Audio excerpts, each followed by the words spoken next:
అందరికీ నమస్కారం. ఐఏఎస్కి ఏడాది జైలు శిక్ష, తీవ్ర టెన్షన్లో జగన్. ఈ విషయాలను తెలుసుకుంది వీడియో మీరు కంప్లీట్గా చూడండి. అప్పుడే మీకు కంప్లీట్ ఇన్ఫర్మేషన్ ఏంటో అర్థమవుతుంది. అదేవిధంగా చాలామంది వీడియో చూస్తున్నారు కానీ సబ్స్క్రైబ్ చేసుకోవడం మాత్రం మర్చిపోతున్నారు. దయచేసి సబ్స్క్రైబ్ చేసుకోండి. సబ్స్క్రైబ్ చేసుకోవడం వల్ల నేను చేసే ప్రతి ఒక్క అప్డేట్ మీరు ముందుగానే పొందగలుగుతారు. అదేవిధంగా చాలామంది లైక్ చేయడం మర్చిపోతున్నారు. దయచేసి లైక్ చేయండి. లైక్ చేయడం వల్ల ఈ ఇన్ఫర్మేషన్ అనేది మనం చాలామందికి రీచ్ చేసిన వాళ్ళు అవుతాం. ఇంకా లేట్ చేయకుండా వీడియోకి వెళ్ళిపోదాం. ఫ్రెండ్స్, గతంలో విద్యాశాఖ ప్రత్యేక ప్రధాన కార్యదర్శిగా పనిచేసిన ఐఏఎస్ ప్రవీణ్ ప్రకాష్ అప్పట్లో సీఎం జగన్కు వీర విధేయుడిగా పేరు తెచ్చుకున్నారు. జగన్ చెప్తే చాలు నిబంధనలతో సంబంధం లేకుండా పనిచేస్తారని విమర్శలు ఎదుర్కొన్నారు. ఇదే క్రమంలో 2022లో ఇంటర్ బోర్డులో విజయలక్ష్మి అనే ఉద్యోగి 60 ఏళ్లకు రిటైర్ అయ్యారు. అయితే అంతకు ముందే అప్పటి వైసీపీ ప్రభుత్వం ఉద్యోగుల పదవీ విరమణ వయసు 62 ఏళ్లకు పెంచింది. దీంతో తన సర్వీసు పొడిగించాలని ఆమె కోరారు. దీనికి విద్యాశాఖ ఒప్పుకోవడంతో హైకోర్టును ఆశ్రయించారు.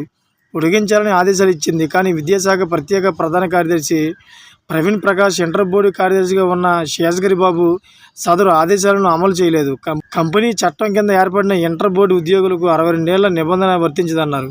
దీంతో ఆమె కోర్టు ధిక్కరణ పిటిషన్ దాఖలు చేశారు. విచారణ జరిపిన హైకోర్టు వీరి వాదన తప్పని తేల్చింది.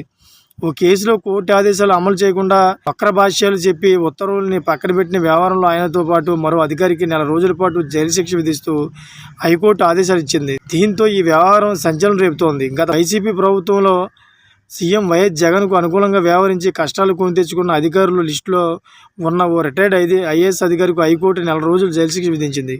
చూసారా ఫ్రెండ్స్? ఇటువంటి లేటెస్ట్ అప్డేట్స్ కోసం ఛానల్ సబ్స్క్రైబ్ చేసుకోండి. Thank for watching friends.